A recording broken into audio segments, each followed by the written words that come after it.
আচ্ছা, তোমরাও কি আমার মতো লাইভ ভ্যাকসিনের নামগুলো বারবার ভুলে যাও? চলো, আর ভুলবে না। আজকে একটা সহজ ট্রিক শিখিয়ে দিই, চলো দেখে নিই আমরা। চলো ইজি ট্রিকটা শিখে নিই। সেটা কি?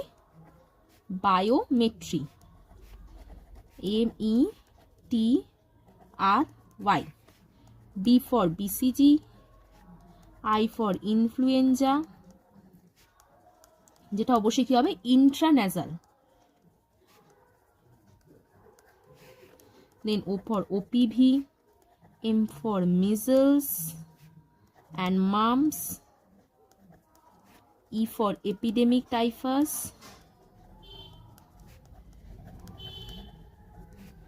T for typhoid oral, R for rubella and rota, Y for yellow fever।